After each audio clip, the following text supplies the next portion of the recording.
My daughter brought her new boyfriend to dinner. He looked like he had just stepped out of a magazine. Everything about him was absolutely perfect. The tailored suit, the charming smile, the way he spoke to the waiter. But under the table, away from his perfect smile, I felt it. My daughter's cold, trembling hand gripped mine. She squeezed it 3 times. 1, 2, 3, just like she used to do when she was a little girl and something was terribly wrong. "Dad, save me." That was our old secret signal. But when I looked up at her face, she was smiling brightly, sipping her wine as if everything was fine. Was I just a paranoid old man, or was my daughter silently begging for her life right in front of me? If you are just tuning in, take a deep breath, because what I am about to tell you is a nightmare that unfolded right under my nose. I thought I knew the monsters of the world. I spent 40 years building a shipping empire in Seattle, fighting off cutthroat businessmen and actual criminals. But I never realized the most dangerous predator would be sitting at my dinner table cutting a piece of steak and calling me sir. If you have ever had to protect your family from someone they loved, hit the like button and tell me where you are listening from in the comments. I need to know I am not alone in this. We were sitting in one of the most exclusive steakhouses in the Seattle suburbs, the kind of place with dim lighting, heavy oak tables, and waiters in crisp white shirts. Evelyn had insisted on paying. She is 42 years old, razor sharp, and manages our family trust fund worth $40 million. She has always been fiercely independent, the kind of woman who commands a boardroom without raising her voice. So why was her hand freezing cold? And why was she gripping my fingers tight enough to cut off the circulation? Preston Croft sat across from us, commanding the conversation with effortless grace. He was telling a story about a medical conference he had just attended in Geneva. He claimed to be a renowned psychological consultant, someone who helped high-profile clients manage severe stress. He spoke with that smooth, melodic rhythm that makes people lean in and trust him instantly. Evelyn stared at him, but her eyes looked slightly out of focus, almost glazed over. I tried to catch her eye. I nudged her shoe under the table, silently begging her to look at me, to give me another sign.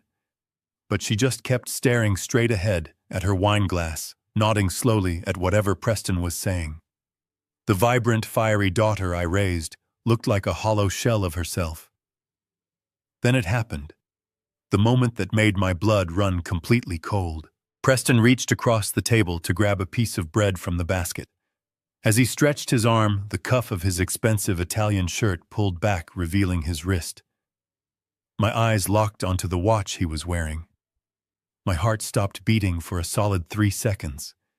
It was a vintage Patek Philippe, platinum case, navy blue dial with a very faint scratch near the number 4.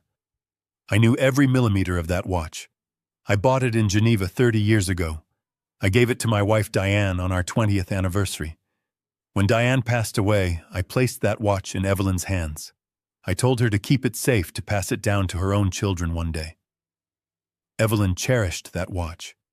She kept it locked in a heavy steel safe in her master bedroom. She would never, under any circumstances, let a man she had been dating for barely 3 months wear her dead mother's heirloom to a casual Sunday dinner. Why is he wearing my dead wife's watch? The thought screamed in my mind, but my face remained perfectly still. Over the decades, I had learned to hide my emotions behind a mask of calm. I kept my breathing steady. I looked at the watch, then up to Preston's face. He caught me looking. For a fraction of a second, the charming, warm smile vanished, replaced by a cold, dead stare. It was the look of a reptile calculating its next move. Then just as quickly, the smile returned. "Oh, do you like the watch?" Harrison Preston asked, his voice dripping with false humility. "Evelyn insisted I wear it tonight. She said it made me feel like I was truly part of the family." "Isn't that right, honey?"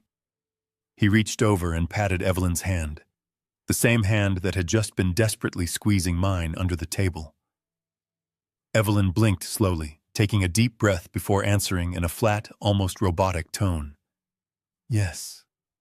It looks wonderful on him, Dad." My stomach churned. The cadence of her voice was completely wrong. It was too slow, too measured, stripped of all its natural energy. It sounded like a hostage reading a script with a gun to her back. But there was no gun.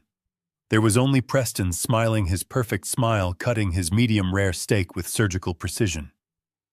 I realized in that moment that I was sitting across from a very dangerous man. He was testing me.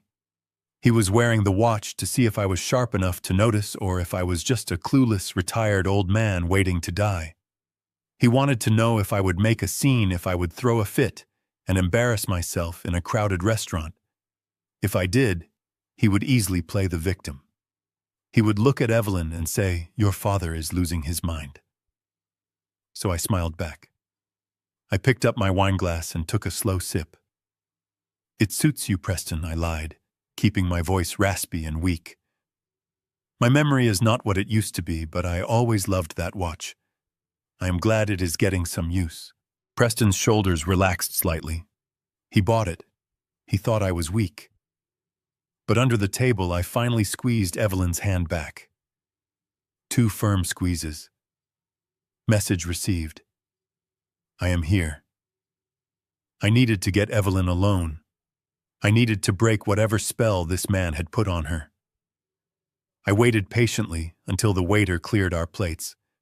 Preston wiped his mouth with a linen napkin and stood up, smoothing his jacket. "Excuse me for a moment," he said. "I need to visit the restroom. I will be right back and then we can order some dessert." I watched him walk away, weaving through the crowded restaurant, until he disappeared down the dark hallway near the kitchens. The second he was out of sight, I dropped the old man act. I leaned across the table, grabbing both of Evelyn's hands tightly. I looked directly into her tired, dilated eyes. "Evelyn, look at me," I whispered sharply, my voice carrying the weight of the man who used to run shipping ports. "What is going on? What did the 3 squeezes mean? Are you in trouble?" For a brief second, the fog in her eyes seemed to lift. Genuine terror flashed across her face. Her breathing hitched and her lips parted as if she was about to confess everything. But before she could make a single sound, a heavy, suffocating silence fell over our table. "Are we sharing secrets without me?" a smooth voice asked. I froze. A heavy, warm hand clamped down hard on my right shoulder. It was Preston. He had not gone to the restroom at all. He had circled around the dining room and was standing right behind my chair, listening to every word. The grip on my shoulder was too tight. It was not the touch of a future son-in-law. It was a physical warning. The grip a bouncer uses before throwing you onto the pavement. I forced my muscles to relax, leaning back as if I was unbothered. I turned my head to look at him. Preston smiled, but his eyes were devoid of warmth. He looked down with an expression of calculated dominance. "I was asking Evelyn about work," I said, keeping my voice steady. "She seems a bit distracted tonight. I wanted to make sure everything was running smoothly." Preston let out a patronizing chuckle. He released my shoulder and slid back into his seat. He folded his hands near his wineglass. "Evelyn has been under tremendous stress lately. The financial world is quite demanding, and she has a tendency to take on too much. That is exactly why I am here, to help her find balance." I ignored him and looked directly back at my daughter. Her posture had completely changed the second Preston returned. She was sitting up unnaturally straight, her hands folded tightly in her lap. "Evelyn." I pressed gently, ignoring the predator sitting across from us. "You squeezed my hand 3 times. You know what that means. Tell me what is wrong." For a fraction of a second, I saw the little girl who used to hide behind my legs during thunderstorms. I saw pure, unadulterated terror behind her eyes. She looked from me to Preston, and then something inside her just shut down. It was as if a switch had been flipped. A painfully fake plastic smile stretched across her face. It did not reach her eyes. "I have no idea what you are talking about, Dad," she said, her voice completely devoid of emotion. "I did not squeeze your hand. You must have imagined it." I stared at her in disbelief. Evelyn, please. Dad, stop it. She interrupted, her tone sharpening into something that sounded almost rehearsed. You are acting strange tonight. Did you mix up your blood pressure pills again? You know how confused you get when you take the wrong dosage. The words hit me like a physical blow. Confused. Mixed up pills. These were not her words. My daughter knew I was sharp as a tack. I managed a multi-million-dollar shipping company until I was 70 years old. I never missed a pill, and I never got confused. She was reciting a script written by the man sitting across the table, designed to make me look like a senile old fool in public. Before I could say another word, Preston leaned forward, his face etched with exaggerated theatrical concern. He reached out and gently placed his hand over Evelyn's. Harrison, you do seem quite confused tonight. Your face is flushed, and you are imagining things under the table. This environment might be a little too stimulating for you right now. He signaled the waiter with a snap of his fingers. The waiter rushed over. We will take the check, please, Preston said smoothly. I think it is time to get Evelyn's father home. He is not feeling well. I wanted to reach across and grab him by the throat. I wanted to scream and drag my daughter out of that restaurant, but I knew exactly what would happen if I did. Preston would calmly ask the staff to call the police. He would tell them I was having a dementia episode. Evelyn, under his control, would agree with him. They would put me in an ambulance, and Preston would take her. I would lose my access to her entirely. So I swallowed my pride. I did the hardest thing a father can do. I played along. I let my shoulders slump. I brought a trembling hand to my forehead, rubbing my temples. You know, you might be right, I mumbled, forcing my voice to sound weak and uncertain. I do feel a little lightheaded. The lighting in here is giving me a headache. Preston's smile widened a fraction of an inch. He had won the round, and he knew it. He paid the bill without glancing at the total. He stood up and pulled Evelyn's chair out for her. She stood mechanically, smoothing her dress, avoiding eye contact. The walk outside felt like a funeral march. Preston kept his hand on Evelyn's back, guiding her like a prized possession. I walked behind them, leaning on my cane to keep up the charade of a frail old man. My mind was racing, calculating every possible angle. The watch, the fake therapy, the 3 squeezes, the robotic lies. He was isolating her. He was dismantling her mind piece by piece. We reached the valet stand outside. The cold Seattle night air hit my face, sobering me up. The valet brought my town car around first. I opened the door, but before I got in, I turned to look at Evelyn one last time. Call me tomorrow morning, sweetheart, I said softly. Just so I know you are okay. Preston answered for her. He stepped between us, blocking my view of my daughter. Of course we will call you Harrison. Get some rest. Make sure you take the right medication tonight. We would hate for you to have another episode. He closed my car door for me. I watched through the tinted window as he led Evelyn toward a sleek black SUV. She looked small, defeated, and completely trapped. As my driver pulled away from the curb, I felt a cold knot form in the pit of my stomach. My daughter was not in a bad relationship. She was a hostage in plain sight. One wrong move and I would lose her. I promised to call her first thing in the morning. I had to hear her voice. As I rode home, I had a sinking feeling Preston would never let me speak to her alone again. I did not sleep a single wink that night. I sat in my leather armchair by the living room window, watching the cold Seattle rain wash over the empty streets until the sun finally began to drag itself over the horizon. My mind was a relentless storm of calculations, strategies, and deeply rooted fears. The image of my daughter's terrified eyes, combined with the desperate freezing grip of her hands under the restaurant table, played over and over in my head, like a broken film reel. By 6 in the morning, I had already brewed a strong pot of black coffee. I paced the hardwood floor of my kitchen, watching the digital clock on the stove tick away the minutes. I was waiting for exactly 7 o'clock. 7 o'clock on a Monday morning was our sacred time. For the past 10 years, ever since she took over the management of our family trust fund, Evelyn and I had a standing Monday morning phone call. She is an early bird just like me. By 7, she would already be sitting at her massive oak desk, reviewing investment portfolios, checking international markets, and preparing for the week ahead. My daughter is a powerhouse.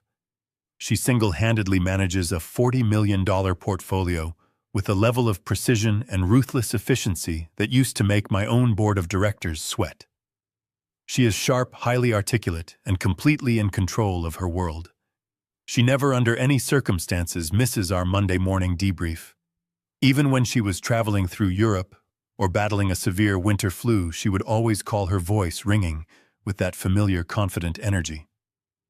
But as the clock struck 7, my phone remained completely silent on the kitchen counter. I waited 5 minutes, then 10. The silence in my house was absolutely deafening. The sinking feeling in my gut from the night before blossomed into a full-blown panic. The woman I saw at the steakhouse was not the sharp financial director I raised. She was a ghost, and now that ghost was missing her most important routine. At exactly 7:15, I could not wait any longer. I picked up my phone and dialed her personal cell number. It rang 3 times. With every single ring, my heart hammered harder against my ribs. I just needed to hear her voice. I needed her to pick up and tell me that last night was just a terrible misunderstanding, or better yet, that she was ready to fight back and needed her father's help to get rid of that man. The line clicked open, but the voice that greeted me did not belong to my daughter. "Good morning, Harrison," the smooth, honeyed voice purred into my ear. "You are up quite early for a retired man." It was Preston. The sound of his voice coming through Evelyn's private personal phone sent a jolt of pure ice down my spine. My grip on the phone tightened until my knuckles turned white. "Put Evelyn on the phone, Preston," I demanded. I did not bother hiding the cold steel in my voice. The fragile old man act was unnecessary when we were not in a public space. I want to speak to my daughter right now. There was a soft, patronizing sigh on the other end of the line. It was the exact kind of sigh a disappointed parent gives a toddler who is throwing a tantrum. "Harrison, you really need to calm down. Your heart simply cannot take this kind of unnecessary stress at your age. Evelyn is sleeping. She had a very difficult night after the dinner you ruined. Her anxiety is flaring up terribly, and she is completely exhausted this morning." "My daughter does not sleep in on Mondays," I fired back, keeping my tone deadly level. "She has a trust fund to run. She has early financial meetings. Wake her up right now." "That is exactly the problem," Harrison Preston said, his voice dripping with mock sympathy. "She is drowning in expectations. The trust, the money, the constant suffocating pressure from you. It is breaking her mind. As her partner, and more importantly, as her therapist, I have decided to intervene. I have put her on a strict digital detox for the foreseeable future. No phones, no emails, no stressful financial demands from her father. She needs peace, quiet, and professional psychological care. I am giving her exactly what she needs." "You are not her therapist," I growled, abandoning all pretense of being polite. "You are a man she met barely 3 months ago. You have absolutely no right to confiscate her personal phone or block her from speaking to her own family. Hand her the phone right now before I drive over there and break your front door down." Preston chuckled softly. It was a dark, chilling sound that made the hairs on my arms stand straight up. "That sounds like a threat, Harrison. And a very irrational one at that. If you come to the house making a scene, you will only distress Evelyn further. And frankly, with your bizarre behavior last night and your current aggressive tone, I am beginning to worry about your own cognitive decline. If you force my hand, I will have no choice but to call the authorities to protect her from your erratic outbursts. Do not make this ugly. Just stay home, take your pills, and let me heal her. I will let her know you called whenever she wakes up. Goodbye, Harrison." The line went dead. A hollow dial tone buzzed loudly in my ear. I stood completely frozen in the middle of my kitchen, the phone still pressed tightly against my cheek. The terrifying reality of the situation crashed over me like a freezing tidal wave. Preston was not just dating my daughter. He was building an invisible, impenetrable wall around her. He had her phone. He controlled her schedule. He was using the language of therapy and wellness as a weapon to sever her from the outside world. The digital detox was a total lie. It was a prison sentence. He was isolating her completely. By claiming she was mentally unstable, he was laying the groundwork to take over her life and steal her $40 million trust. He thought his smooth lies had outsmarted a helpless old man. He had no idea what kind of ruthless monster he had just woken up. I calmly grabbed my car keys. The drive to Evelyn's estate usually takes 20 minutes, but I made it in exactly 12. My tires hissed against the wet Seattle pavement. I gripped the steering wheel tightly, my mind entirely focused on my daughter. I bought that sprawling estate for Evelyn 10 years ago as a gift. It was meant to be her private sanctuary, a quiet place to escape the financial world. It sat on 2 acres surrounded by tall pines and a wrought iron gate. I knew every inch of that property because I oversaw the installation of its security system. As I approached the long driveway, I slowed my car to a halt in front of the massive black gates. I rolled down my window, letting the cold drizzle hit my face, and reached out to the digital keypad. I typed in the master override code, 4729. It was the exact code I had used for a decade. The screen flashed a bright red. Access denied. I paused, wiping a drop of rain from my eye, thinking I had simply pressed the wrong button in my haste. I typed it again, much slower this time. 4729. Again, the screen flashed red, accompanied by a harsh buzzing sound that echoed through the quiet morning air. Access denied. A cold chill crept up my neck that had nothing to do with the weather. I leaned out of the window and examined the keypad more closely. It was not just a changed code. The entire housing unit of the intercom and camera system was different. The sleek metallic casing I had installed was gone, replaced by a cheap white plastic model. Preston had not just changed the password. He had completely ripped out and replaced the smart home security system. He had locked me out of the very house I purchased. He was turning Evelyn's sanctuary into a fortress, making absolutely sure I remained on the outside of the walls. A normal 78-year-old man might have turned his car around, called the local police, and waited for someone else to handle it. But I did not build a shipping empire by asking for permission to enter my own territory. The police would be utterly useless anyway. Evelyn was an adult, and Preston would feed them the same garbage about a digital detox. I needed to see exactly what was happening inside that house with my own 2 eyes. I put the car in reverse, backed out of the driveway, and drove down the winding road. I parked my car safely hidden behind a thick grove of evergreen trees. I turned off the engine and stepped out into the pouring rain. The woods bordering the back of Evelyn's property were dense, overgrown, and soaked from the heavy overnight storm.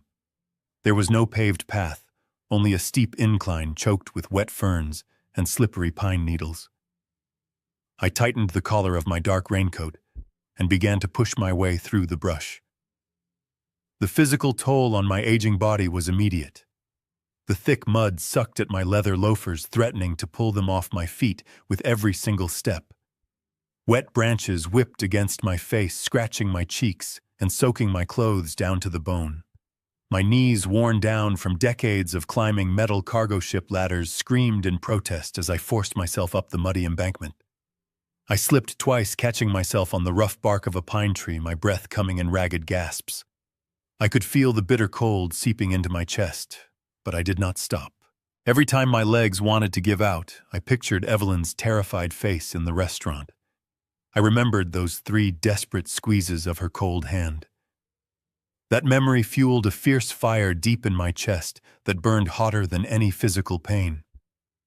I was a desperate father fighting for his child, and no amount of mud or rain was going to keep me away from her. After 20 grueling minutes of fighting through the dense forest, the tree line finally broke. I stood hidden by the deep shadows of the massive pines and looked out over the sprawling backyard. The back patio was a wide expanse of gray stone leading up to a wall of floor-to-ceiling glass doors that offered a clear view into the main living room. The lights inside were on, casting a warm, deceptive glow against the gloomy morning. I crouched low behind a large stone planter, ignoring the sharp pain in my lower back, and peered through the rain-streaked glass. I expected to see Evelyn on the couch, maybe sleeping, maybe reading a book. Instead, the room was completely empty of my beautiful daughter. But it was not empty. Preston was standing near the marble kitchen island. He was not wearing his perfect tailored suit today. He wore dark jeans and a fitted black sweater, his posture rigid and alert. But he was not alone. Standing across from him was a man I had never seen before. The stranger was short, heavyset, and wearing a cheap, ill-fitting brown suit that looked like it had been slept in for 3 days. His hair was slicked back, and he kept looking nervously around the room as if he expected the police to kick the door down at any moment. This man carried the unmistakable nervous energy of a street-level criminal. I wiped the rain from my eyes, squinting to get a better look. Preston spoke sharply to the man, his face twisted into an ugly, demanding scowl. The charming facade was gone. Preston reached into his pocket and pulled out a manila envelope. The edges of green bills were visible. He shoved it into the stranger's chest. The man grabbed the money, nodded, and handed Preston a small plastic bag in return. My heart pounded like a trapped bird. Who exactly was this very strange man? I stepped out from behind the planter and marched to the glass doors. I raised my fist and slammed it against the pane. The heavy thud echoed sharply over the rain. Inside, both men flinched. The stranger in the brown suit jumped back, his eyes darting toward the glass like a cornered rat. Preston whipped his head around his face, contorting into a mask of pure rage. For a split second, the facade slipped, revealing the predator underneath. But Preston was a professional. In the blink of an eye, he shoved the small plastic bag into his pocket and kicked the thick envelope under the marble island. He whispered something harsh to the strange man, who immediately turned and scurried down the hallway, disappearing from sight. Preston took a deep breath, smoothed his black sweater, and slid the heavy door open just enough to step into the doorway, blocking my path. The warm air hit my freezing-soaked face. Preston looked me up and down, taking in my muddy shoes and scratched cheeks. "Harrison, what on earth are you doing out here?" he asked, his voice dripping with exaggerated concern, though his eyes remained furious. "You are entirely soaked. You could catch pneumonia sneaking around in the mud like a trespasser. I told you on the phone Evelyn was resting." "Move out of my way, Preston," I growled, planting my muddy shoes firmly on the pristine threshold. "I am not leaving this property until I see my daughter with my own eyes." He crossed his arms, filling the doorway. "I cannot let you do that, Harrison. You are acting erratic and hostile. You broke the security gate, and now you are prowling around the bushes. This is exactly the toxic behavior that caused Evelyn's mental breakdown. I am trying to protect her peace. I will ask you to leave immediately, or I will call the police to escort you away." "Call them," I challenged, my voice rising above the storm. "Call the police right now. Let us have them search your pockets and look under that marble island. Let us see how they feel about the transaction I just watched through the window." Preston's eyes narrowed. The air between us grew heavy. He knew I had seen something, but he was calculating how much I understood. Before he could formulate another lie, a soft shuffling sound came from the top of the grand wooden staircase behind him. "Dad," a fragile voice called. Preston immediately turned his head, and I pushed past his shoulder, stepping into the warm foyer. I looked up toward the landing, and my heart shattered inside my chest. It was Evelyn, but she looked nothing like the fiercely independent woman I raised. She looked like a living ghost. She wore a baggy gray sweatsuit that swallowed her slender frame. Her beautiful blonde hair hung in greasy, unwashed strands. Dark circles framed her eyes.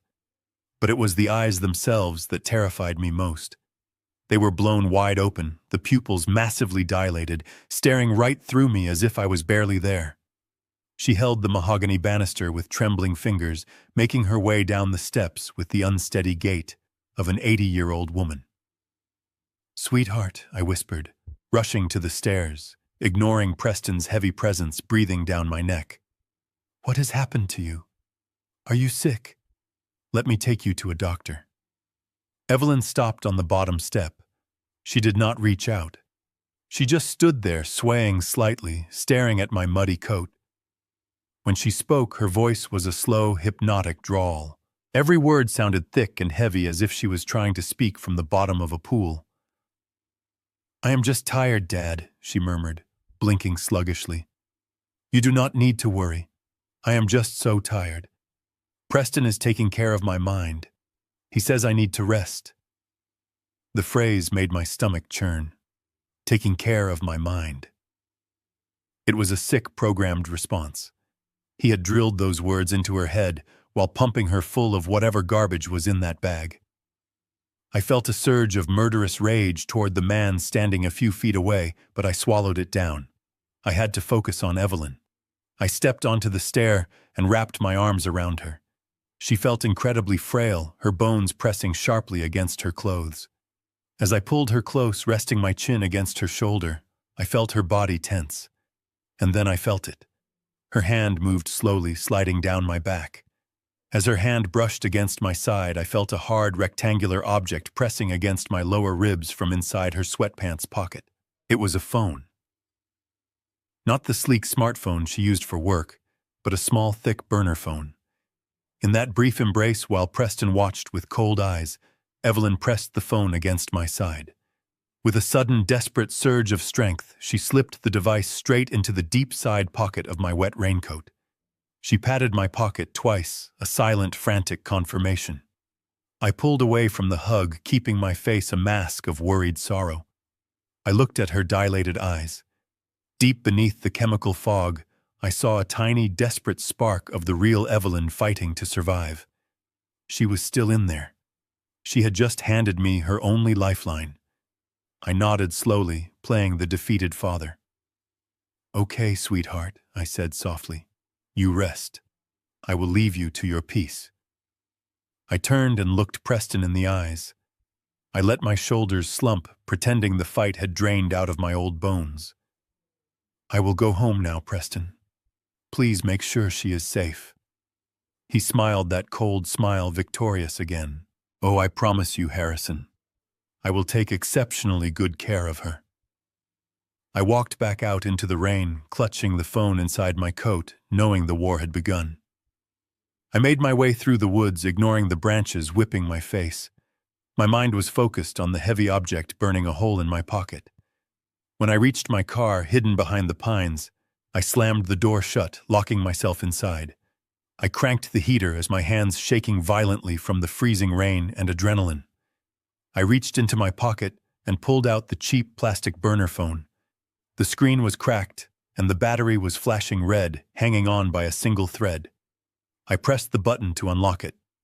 There were no call logs or saved contacts. There was only one single draft message saved in the outbox. Evelyn had desperately tried to send it before Preston caught her. 5 words that made my blood run entirely cold. "He is watching the cameras. Help." I stared at the glowing screen as the heater blasted hot air against my clothes. The cameras. That explained everything. It explained why Preston had ripped out my old security system and installed his own. He was not keeping intruders out. He was keeping my daughter locked in, monitoring her every single move, every spoken word, and every breath she took inside that house. If I drove away right now and called the police, Preston would see them coming on the perimeter cameras. He would take Evelyn out the back door, throw her in his car, and disappear before the first squad car reached the driveway. With the toxic chemicals he was pumping into her system, she would not even have the presence of mind to fight back. Or worse, he would simply show the police her medical records, claim I was a harassing estranged father, and file a restraining order against me. I could not fight him with brute force. I had to fight him with strategy.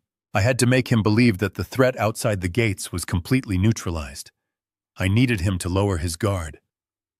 I turned off the car engine.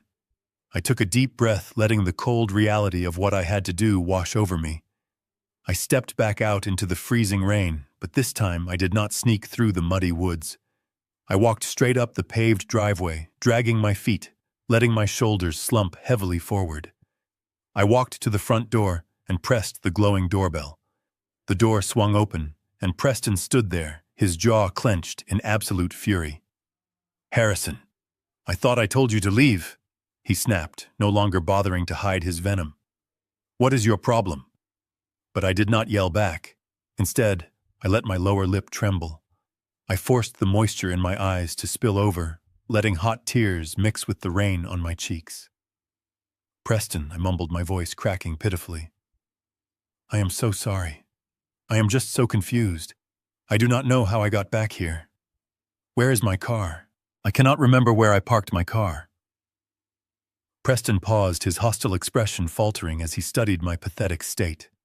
I wrapped my arms around myself, shivering violently, and let out a loud, pathetic sob. "I am so cold, Preston. Please, I just need to sit down for a minute. My chest hurts so much.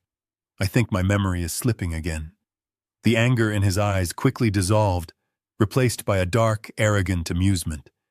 He was watching a powerful titan of industry crumble into a helpless, senile old fool right on his doorstep. "Come inside, Harrison," he sighed, adopting that sickly, sweet therapist voice again. "Let us get you warmed up." He led me into the grand living room. He brought me a cup of tea on a porcelain saucer. My hands shook violently on purpose. As I reached for the cup, I let my fingers slip. The expensive teacup crashed onto the hardwood floor, shattering into a dozen pieces, splashing hot tea across his expensive shoes. "Oh my God!" I cried out, dropping to my knees and attempting to pick up the jagged pieces with my bare, trembling hands. "I am so sorry. I am so clumsy. My mind is just completely gone today. I thought Evelyn was in trouble, but I was just confused. I am so sorry, Preston. Please do not tell her I made a mess." Preston looked down at me, kneeling in the spilled tea. The smug satisfaction radiating from him was absolutely sickening. He truly believed he had completely broken me. "Do not worry about the mess, Harrison," he said smoothly, stepping back to avoid the tea. "The maid will clean it. You are clearly suffering from severe cognitive decline. You should go home and rest. You are no threat to anyone, just a confused old man." He helped me to my feet, guiding me toward the front door with a firm grip on my arm. But as we passed the kitchen island, I glanced over his shoulder. I saw the small plastic bag the stranger had given him. It was open. Next to it sat Evelyn's daily vitamin organizers. But Preston was not putting vitamins into those little plastic compartments. He was taking unlabeled, chalky white capsules from the bag and carefully slipping them in amongst her regular supplements. He was hiding the poison in plain sight. I kept my eyes vacant, nodding like an idiot as he pushed me out the door. "Thank you, Preston," I mumbled weakly. "You are a good man. Take care of my girl." I shuffled down the driveway, my head bowed in defeat. But the moment the gates closed behind me, my tears stopped instantly. The shaking in my hands disappeared. My posture straightened into sharp, rigid lines. Preston thought he had just dealt with a senile, toothless old lion. He was dead wrong. I now had her burner phone. I knew how he was drugging her, and I knew exactly what I had to do next to destroy him. I drove straight to the diner on the industrial side of the city. I did not go home to change my wet clothes. I needed to move fast. The rain was still coming down in heavy sheets, washing the mud from my tires as I navigated the slick streets. The diner was a relic from the 1970s, sitting under the shadow of the old overpass. It was a place frequented by dock workers, truck drivers, and night shift mechanics. More importantly, it was incredibly loud. The constant clatter of heavy ceramic plates, the hiss of the deep fryer, and the blaring jukebox made it impossible for anyone to eavesdrop or plant listening devices. If Preston had somehow managed to track my car or bug my phone, this environment would render his surveillance completely useless. I parked in the back alley and walked through the rusted kitchen door, tossing a $50 bill to the cook, who simply nodded at me. I slid into a sticky vinyl booth in the darkest corner of the restaurant. Sitting across from me was Martin Gallagher. Martin and I go back over 30 years. He is a retired Federal Bureau of Investigation agent who now runs a highly discreet private intelligence firm. He is a man carved from solid granite, with sharp gray eyes that miss absolutely nothing. He was drinking his coffee black, reading a newspaper, looking like any other retired man trying to escape the rain. But beneath that quiet exterior was the most lethal investigator on the West Coast. I slid into the booth opposite him. I did not bother with pleasantries. I reached into my damp raincoat, pulled out Evelyn's cracked burner phone, and slid it across the scratched table. Martin glanced at the phone, then looked up at my scratched face and soaked clothes. He folded his newspaper neatly and set it aside. "You look like you just crawled out of a storm drain, Harrison. What kind of trouble have you stepped into this time?" "I need you to hunt a man down," I said, keeping my voice low, leaning over the table so only he could hear me. "His name is Preston Croft, or at least that is what he calls himself. He claims to be a high-end psychological consultant. He is currently living in Evelyn's house. He has her completely isolated. He replaced her security system, confiscated her personal electronics, and he is pumping her full of unknown, unmarked chemical compounds, disguised as daily vitamin supplements." Martin picked up the burner phone, turning it over in his large hands. He did not show shock. He never did. He just processed the data with cold calculation. "He is drugging her to gain control of the trust fund," Martin stated quietly. It was not a question. It was a cold fact. "Yes," I replied, staring at my trembling hands.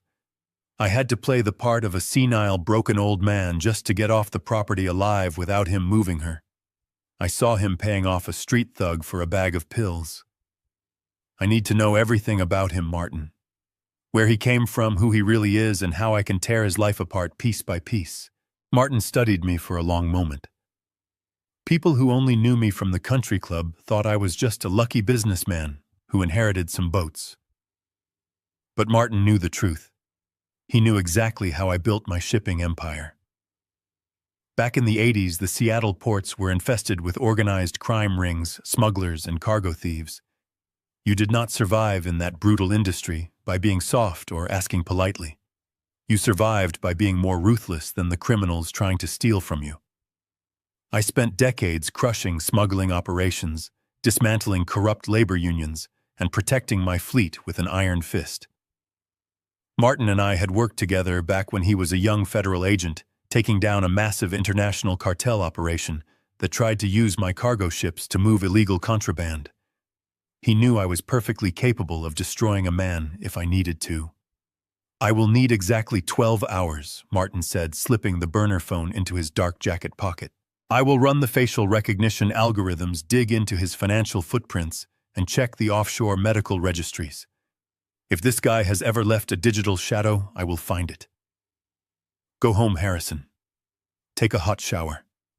Do not contact the local police and do not call Evelyn's house under any circumstances. You need to remain the helpless old man until we have the ammunition to strike." I nodded, standing up from the booth. "Find the poison, Martin. Find the absolute worst thing he is hiding." I left the diner and drove back to my empty house. The adrenaline that had carried me through the morning slowly began to fade, replaced by a deep, agonizing exhaustion. I stripped off my ruined clothes, stood under a scalding hot shower for 20 minutes, and tried to wash the image of Evelyn's vacant eyes from my mind. But I simply could not. I spent the rest of the day pacing my study like a caged animal. I stared at the grandfather clock ticking away in the corner. Every single hour felt like an eternity. I imagined Preston giving her another dose of those white capsules. I imagined her brilliant mind slowly slipping further into the darkness. I poured a heavy glass of bourbon, but did not drink a single drop of it. Instead, I unlocked my gun safe and polished my old hunting rifle just to keep my hands busy. I did not intend to shoot him, but the weight of the cold steel grounded me. It reminded me that I was still a protector. I was a father preparing for war. At exactly 8 o'clock that evening, my private landline rang loudly. It was an encrypted line Martin and I set up years ago for sensitive matters. I snatched the receiver off the cradle before the second ring could even finish. "Tell me you have something," I said immediately, my heart pounding in my chest. The line crackled softly before Martin's voice came through, sounding incredibly grim and tightly wound. "I have something, Harrison. But it is much worse than just a con man trying to steal a trust fund." "What is it?" I demanded, my grip tightening on the heavy plastic receiver until my knuckles turned white. I ran the name Preston Croft through every state medical board and federal registry. Martin said, his voice dropping an octave into a deadly serious tone. "There is absolutely no record of a Dr. Preston Croft anywhere in the country. He does not have a medical license, and that is not his real name." The silence on the line was absolute. Not his real name. I repeated the words slowly, trying to grasp the magnitude of what Martin was telling me. The man sleeping under the same roof as my daughter did not exist. I told Martin to come to my house immediately. Within 20 minutes, the heavy oak door of my home clicked open, and Martin stepped into my study. He carried a thick manila folder. He dropped it onto the center of my mahogany desk with a heavy thud. I opened the folder. The first page was a chaotic web of financial aliases, dummy corporations, and redacted background checks. Martin stood by the fireplace, his face carved from stone. "Preston Croft is a ghost, Harrison," Martin explained quietly. "He has no birth certificate under that name, no social security history prior to 10 years ago, and no collegiate records. Whoever he really is, he erased his past completely. But what he could not erase were the financial footprints of the women he left behind." I turned the page and my blood ran cold. Staring back at me was a photograph of a beautiful, vibrant woman in her early 40s. Her name was Victoria. She was the heiress to a massive real estate fortune. Martin pointed a finger at the photograph. He married her 8 years ago. Within 6 months of the wedding, Victoria began suffering from severe cognitive decline. She experienced memory loss, paranoia, and erratic behavior. I stared at the photo, my chest tightening, as the horrific reality took shape. Her family thought it was stress. Martin continued, his voice steady, but laced with simmering anger. Then they brought in a private specialist recommended by her loving husband. The diagnosis was tragic and incredibly rare. Early-onset dementia. Within a year, Victoria was incapacitated. She could not speak, she could not feed herself, and she could not manage her real estate empire. Preston took over everything legally. He became her power of attorney, her legal guardian, and the sole trustee of her wealth. He liquidated her assets, transferred the funds into offshore accounts, and then quietly disappeared. I looked up from the file, my throat dry. "Where is she now?" I asked, dreading the answer. "She is locked in a state psychiatric facility in Illinois," Martin replied. "She is a permanent ward of the state. Her brain is completely destroyed." She was not his only victim. He reached over and flipped the page. Another photograph stared up at me. This time it was a woman named Elena. She was the chief executive officer of a tech startup. 5 years ago, she married a charming psychological consultant. A year later, she suffered the exact same tragic fate. Rapid mental decline, a sudden diagnosis of early-onset dementia, and a total transfer of her corporate assets to her husband before she was institutionalized. She is currently sitting in a facility in Texas, unable to remember her own name. Preston drained her accounts and vanished. And now he has moved to Seattle. He has found his third target. I fell back into my leather chair, staring at the faces of these ruined women. The white capsules, the chalky pills Preston was slipping into Evelyn's vitamin organizer. He was not just keeping her docile. He was destroying her brain. He was using a synthetic chemical compound to induce the symptoms of dementia. He was burning away her memories, her personality, and her independence to create a legally binding excuse to take control of her trust fund. It was the most evil scheme I had ever encountered. If I had called the police and reported him for abuse, he would have vanished. He would have slipped away into the night with his offshore accounts, leaving Evelyn broken. He had done it twice before, and the law had never caught him because everything looked like a tragic medical decline managed by a grieving husband. The anger inside me boiled over. I slammed my fist on the desk. "We have to stop him," I growled, my voice trembling with fury. "We have to go to the house right now and drag him out into the street. We have the proof." But Martin shook his head slowly. "This file is circumstantial, Harrison. These are patterns, not concrete evidence of a crime in Seattle. The local police will not arrest a man based on a private investigator's hunch about previous marriages. Worse, we are completely out of time." Martin reached into his coat pocket and pulled out a single sheet of paper. He placed it carefully on top of the file. It was a copy of a legal document stamped with the official seal of the county clerk. "What is this?" I asked, leaning forward to read the text.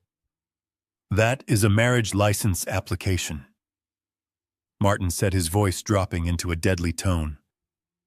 "It was filed yesterday morning at the downtown courthouse. Preston Croft has officially applied for a marriage license with your daughter." I read the names printed on the paper. Evelyn Blake and Preston Croft. The date of the ceremony was stamped at the bottom. The wedding is in exactly 2 weeks. Martin leaned over the desk, his gray eyes locking onto mine with terrifying intensity. "Do you understand what this means? If he marries her while she is in this chemically altered state, he becomes her legal next of kin. He will instantly gain medical proxy and control over her assets. Once that ring goes on her finger, he can legally lock her in a psychiatric ward for the rest of her life, and you will not have the legal standing to even visit her. He knows you are suspicious, and he is rushing to seal the trap." 2 weeks. I had 14 days to save my daughter's mind, her life, and her fortune. If I made one wrong move, Preston would pack her into a car and disappear. The walls were closing in on us. I stared at the marriage license application sitting on my desk, feeling a cold, suffocating weight pressing down on my chest. Martin watched me in silence. He understood the law just as well as I did. In Washington, once that gold ring was placed on my daughter's finger, my rights as her father would be instantly obliterated.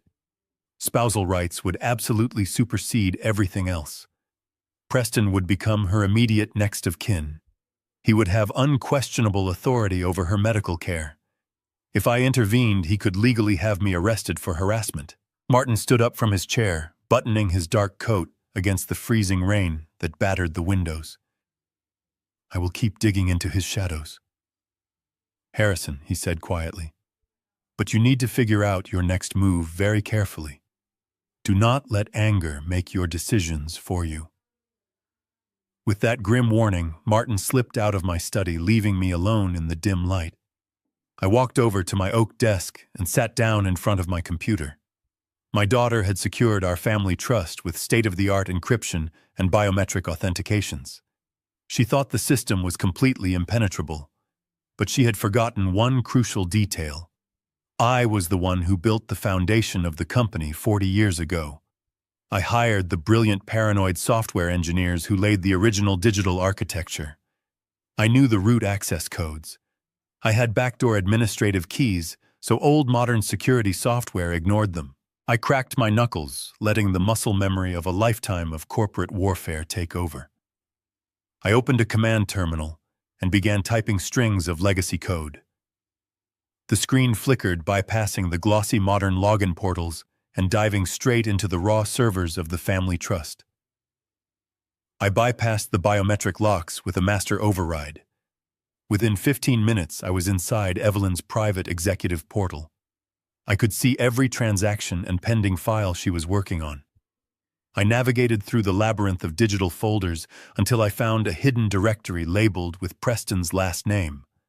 My heart hammered violently as I clicked to open it. Inside was a single massive electronic file. It was heavily encrypted, but my root access tore right through the lock. The document opened on my screen, and the sheer audacity made me physically sick. It was a comprehensive, absolute power of attorney agreement. It was dozens of pages long, drafted with incredibly dense legal jargon, designed to trap the victim permanently. I scrolled through the clauses, my vision blurring with rage. This document granted him irrevocable control over the entire $40 million family trust. It gave him the power to liquidate prime real estate and transfer assets to offshore holding companies without needing her signature ever again. But the most horrifying section was a durable medical proxy clause. It gave him the legal right to place her in a psychiatric facility and dictate her medical treatments. I scrolled to the very last page. There at the bottom was Evelyn's digital signature. It was messy and uneven, clearly signed, while she was under the heavy influence of those white capsules. Next to her signature was the stamp of a private notary someone Preston had bribed heavily to look the other way. I checked the metadata of the document. I needed to know when this financial death warrant would take effect. My eyes locked onto a terrifying clause buried in the footnotes.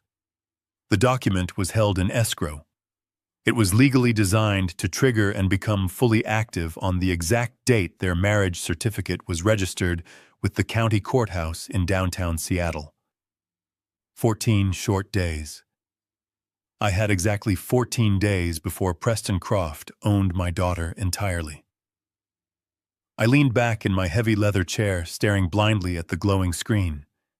The urge to grab my hunting rifle and handle the problem the old-fashioned way was almost overwhelming.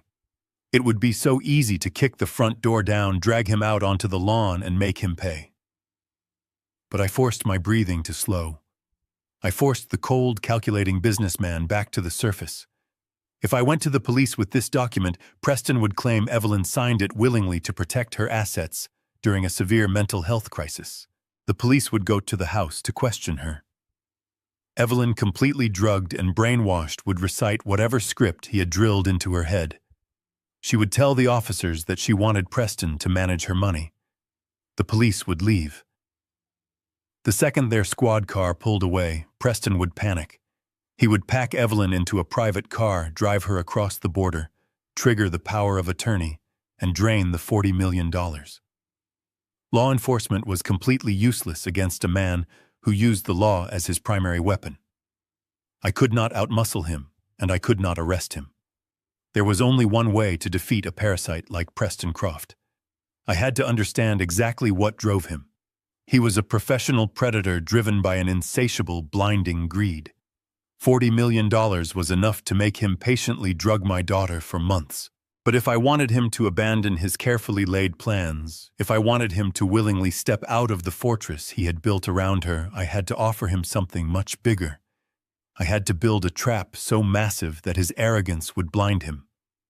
I closed the terminal, the plan already forming in my mind. He wanted a fortune, so I was going to give him one. A fortune so incredibly vast that it would consume his every waking thought. I would dangle $150 million right in front of his greedy eyes and watch him willingly walk into his own total destruction. I knew exactly how to play the desperate, dying old man to absolute perfection. But before I could lay the final trap, I needed physical leverage. I needed the poison. Early the next morning, I sat in my unremarkable sedan, parked 3 blocks away from Evelyn's estate. I had paid a private security contact to slip a magnetic GPS tracker under the bumper of Preston's sleek black SUV during the night. I watched the blinking red dot on my tablet screen. At exactly 6 in the morning, the dot began to move toward downtown Seattle. Preston was a creature of intense vanity and rigid habit.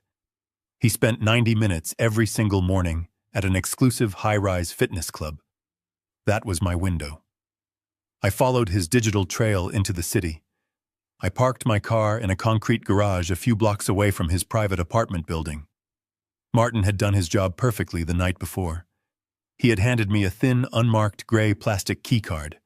It was a master clone programmed to bypass the electronic locks of Preston's luxury building. I checked my steel wristwatch. Preston had just swiped into the gym. I had exactly 45 minutes before he finished his workout, showered, and headed back to the apartment. 45 minutes to find the evidence that could put him in a federal prison. I stepped out of the car, pulling the collar of my dark coat up against the morning chill. The walk to the building was short, but my 78-year-old knees throbbed with a dull, familiar ache. Every step was a sharp reminder of my age, a physical penalty for the years spent walking on steel cargo ship decks. But while my joints were stiff and failing, my mind was running with razor-sharp clarity. I approached the sleek glass doors of the apartment building. The lobby was empty, save for a sleeping concierge. I held my breath, pressed the gray keycard against the scanner, and listened for the soft, green beep. The glass door clicked open. I slipped inside and walked straight to the elevator, pressing the button for the penthouse floor. The ride up felt agonizingly slow. The mirrored walls of the elevator reflected a tired old man with gray hair, but behind my eyes, the ruthless shipping executive from 30 years ago was fully awake. The elevator chimed softly. I stepped out into a quiet, carpeted hallway. Preston's door was at the very end. I pressed the cloned card to his lock. A heavy mechanical bolt slid back with a satisfying clank. I turned the handle and pushed the door open, stepping into the belly of the beast. I closed the door silently behind me, making sure it remained unlocked for a quick escape. I checked my watch again. 38 minutes left. The apartment was completely immaculate. It looked like a staged photograph in a high-end architectural magazine. There was no clutter, no personal photographs, no lingering smell of coffee or cologne. It was the sterile, perfectly curated den of a psychopath who left no human traces behind. I moved quickly, ignoring the dull pain in my legs. I started in the master bedroom, pulling open the heavy wooden drawers and running my hands under the mattress. I found nothing but perfectly folded designer clothes and expensive silk sheets. I moved to the master bathroom, checking behind the mirror, inside the medicine cabinet, and under the marble sink. It was completely empty of anything suspicious. I checked the kitchen, next opening every cabinet and inspecting the pantry. Just imported water and protein powder. The man was a ghost. He kept his living spaces entirely clean of his criminal activities. I glanced at my watch. 25 minutes left. A cold sweat broke out across my forehead. If I did not find the pills, my entire plan would fall apart. There was only one room left to check. I walked down the short hallway and pushed open the door to his private home office. The room was dark, dominated by a massive glass desk and floor-to-ceiling bookshelves. I turned on a small desk lamp, casting a dim yellow light across the room. I began opening the desk drawers. They were filled with blank, stationery, expensive fountain pens and meaningless tax documents. I checked the filing cabinets in the corner. Nothing but dummy corporation paperwork that Martin had already discovered. The frustration began to build in my chest like a tight coil. I stood in the center of the room, forcing myself to breathe slowly. 19 minutes. He would be finishing his workout soon. I closed my eyes and pictured the man I was hunting. Preston was arrogant. He loved luxury. He loved the illusion of control. He would not hide his most prized possessions in a mundane filing cabinet or a dusty basement locker. He would hide them somewhere he could see them, somewhere that made him feel powerful every single day. I opened my eyes and slowly scanned the room again, looking past the obvious hiding spots. My gaze landed on the top shelf of the bookcase behind his desk. Sitting between two heavy antique leather-bound books was a large, beautifully crafted mahogany cigar humidor. It was a stunning piece of woodwork polished to a high shine with brass hinges, but something about it was fundamentally wrong. I walked over and looked closely at the polished wood. Preston did not smoke, did not. There was no smell of tobacco in his apartment, his car, or on his clothes. A man obsessed with his physical fitness and pristine image would not keep a functioning humidor. I reached out and slowly opened the heavy wooden lid. Inside the box were a dozen incredibly expensive imported cigars, but I noticed the interior depth did not match the exterior height. I pressed my fingers firmly against the smooth cedar floor. It shifted slightly. I dug my nails in and pulled the false bottom out. Hidden underneath was a heavy matte black biometric steel safe. I stared at the glowing blue scanner of the biometric lock. A normal man would have hit a dead end right here. A fingerprint scanner is designed to be impenetrable without the physical presence of the owner. But Preston was a man driven by extreme vanity and arrogance, and that made him entirely predictable. When I met Martin at the diner, he did not just give me a cloned keycard to bypass the lobby. He also gave me a tiny clear plastic sleeve containing a specialized synthetic lifting tape. During that awful dinner at the upscale steakhouse when Preston was busy charming the waiter and flaunting my dead wife's vintage watch, he left his water glass completely unattended for a few brief moments. I had discreetly wiped my own prints from my wine glass and swapped it with his empty one, wrapping it carefully in a linen napkin and passing it to Martin later that same night. Martin used his former Federal Bureau of Investigation contacts to pull a perfect left thumbprint from the curved glass. I reached into my coat pocket with trembling hands and pulled out the small plastic sleeve. I peeled back the protective layer, exposing the synthetic print. I took a deep breath, steadying my shaking fingers. If this did not work, the safe would likely trigger a silent security alarm directly to Preston's phone. I carefully pressed the adhesive side of the tape against the center of the glowing blue scanner. I held my breath, the silence in the apartment roaring in my ears. For a terrifying second, the light flashed a harsh warning yellow. Then, with a soft mechanical click, the blue light turned green. The heavy steel door popped open just a fraction of an inch. I pulled the heavy door open, expecting to see stacks of stolen cash, offshore bank ledgers, or perhaps a loaded weapon. Instead, the safe contained something far more sinister. There were no guns. There was no money. There were only rows of identical small amber glass vials. None of them had medical labels.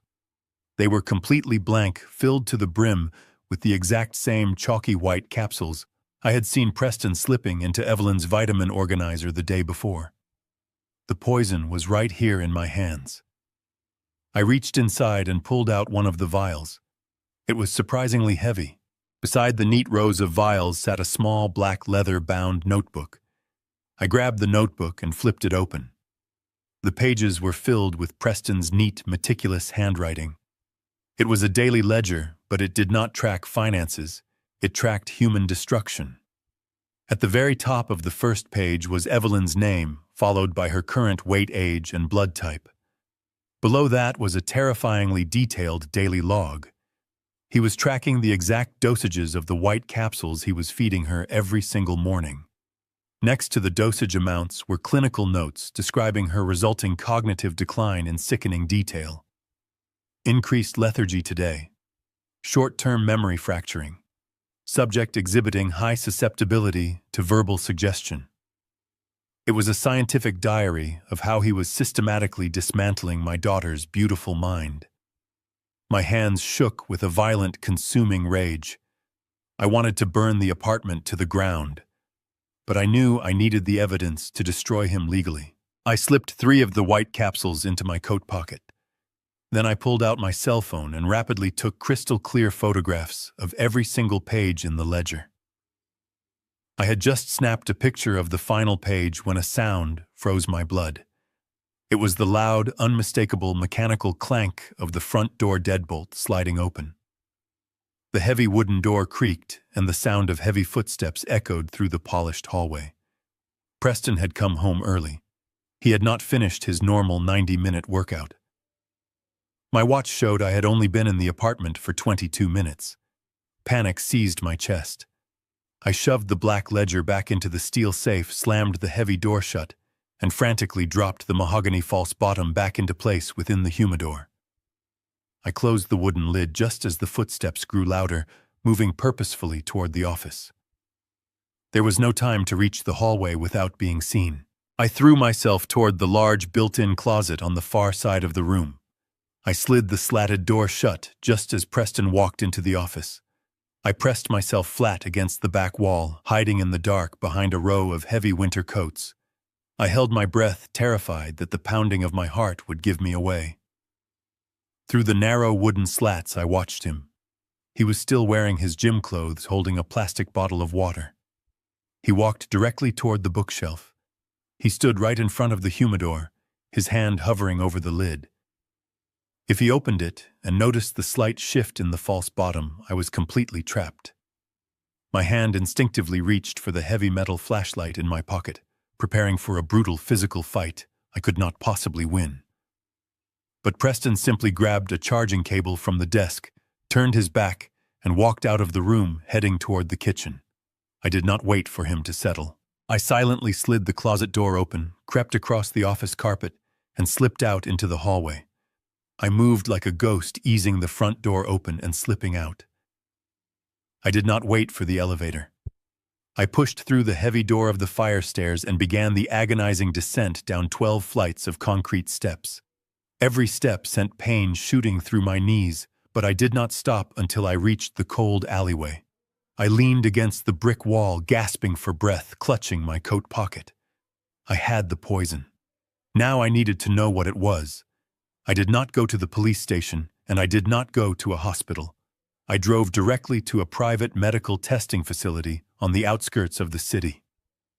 It was a discreet, high-end laboratory that catered to wealthy clients who demanded absolute privacy and immediate results.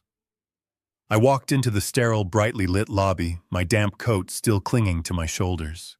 I bypassed the receptionist and demanded to speak directly with the head toxicologist.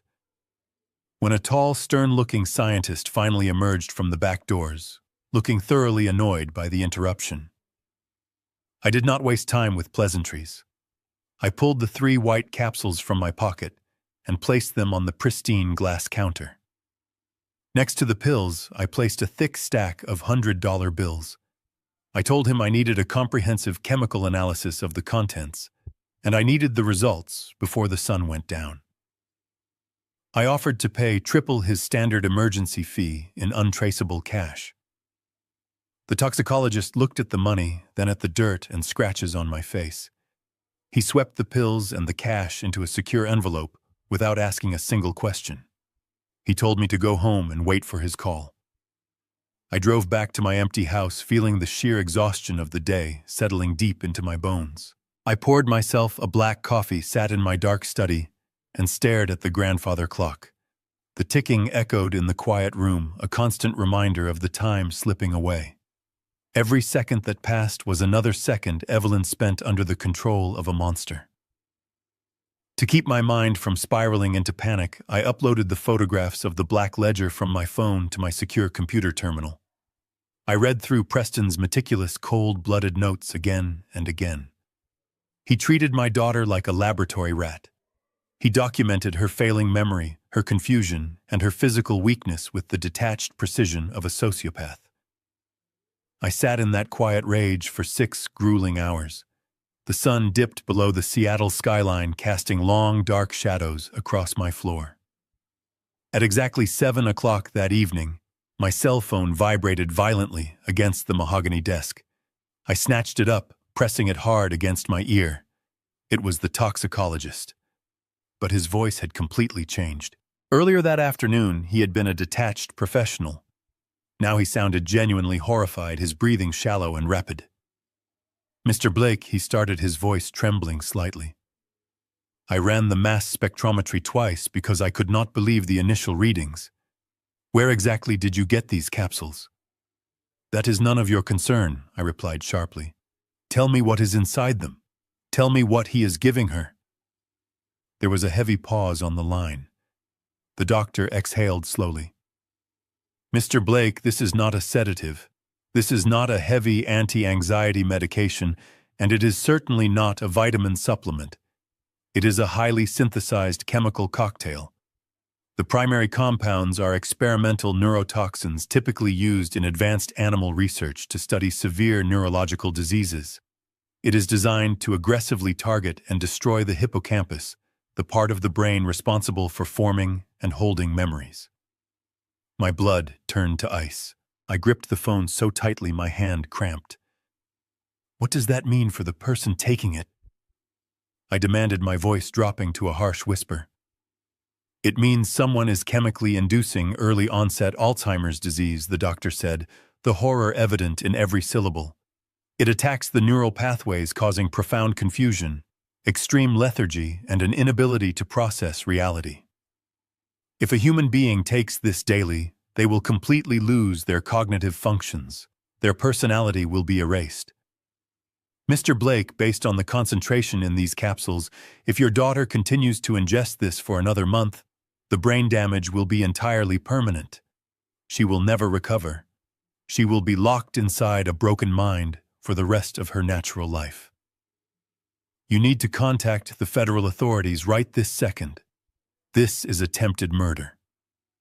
I hung up the phone without saying another word. The phone slipped from my fingers, clattering onto the hard wooden desk. I stood up, my legs trembling so violently, I had to grab the edge of the table to keep from collapsing to the floor. The room seemed to spin around me as the doctor's words echoed in my ears. Permanent brain damage. Chemically induced Alzheimer's. A slow, agonizing murder. Preston was not just stealing a trust fund. He was systematically killing the vibrant, brilliant woman I had raised. He was burning her soul to the ground just to line his own pockets. The profound grief that washed over me was instantly swallowed by a wave of pure, unadulterated hatred. It was a darkness so deep and cold it frightened me. I had spent my entire life building, protecting, and providing. But in that moment, standing alone in my dark study, I became something else entirely. I became an executioner.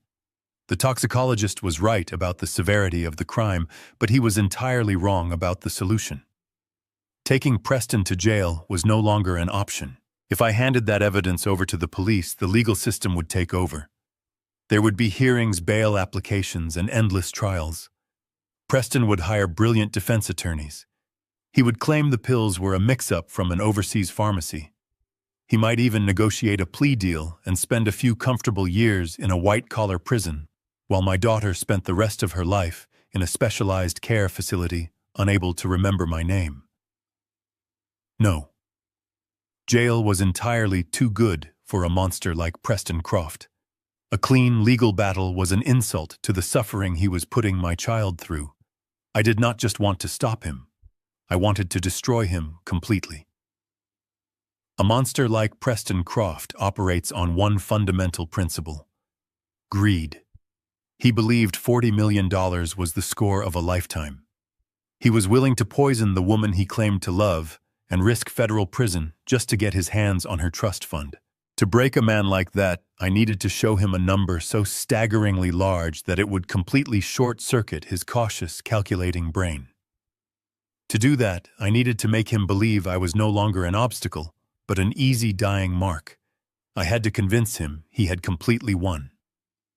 I spent the entire next morning preparing my home for his arrival. I drove to a local medical supply store on the other side of the city and paid cash for a heavy-duty steel wheelchair. When I brought it home, I adjusted the lighting in my massive living room, pulling the heavy velvet drapes shut to cast the space in dark, depressing shadows. I dressed in an oversized, faded flannel bathrobe over a pair of wrinkled pajamas. I skipped my morning shave, letting the coarse gray stubble age my face by 10 years. I even went as far as to dab a little white powder on my cheeks and forehead to give my skin a sickly, pale pallor. I looked like a broken man standing on the very edge of the grave. At exactly noon, I picked up my phone and dialed Preston's number. When he answered, his voice carried that same patronizing, smug tone he used outside Evelyn's house. I forced my voice to tremble violently. I slurred my words slightly, making my breathing sound shallow and labored. I told him I had suffered a minor stroke during the night. I cried into the receiver, telling him I was absolutely terrified. I lied and said my private doctors had just left my house giving me a very grim prognosis. I told him I needed to speak with him immediately about Evelyn's future before my mind completely failed me. I practically begged him to come to my estate. He arrived less than 45 minutes later. The heavy brass doorbell chimed, echoing ominously through the quiet halls of my home.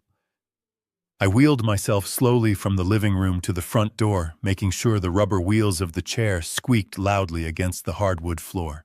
When I reached up with a trembling hand and pulled the heavy door open, Preston stood on the porch wearing a sharp, tailored gray suit.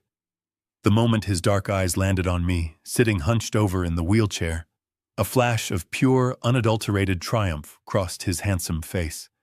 It was there for only a fraction of a second, but I saw it clearly. He thought the universe had just done his dirty work for him. He quickly buried that vicious joy beneath a carefully constructed mask of deep fake concern. "Oh my God, Harrison!" He gasped, rushing inside and placing a warm, heavy hand on my frail shoulder. "You look absolutely terrible. Why did you not call an ambulance immediately?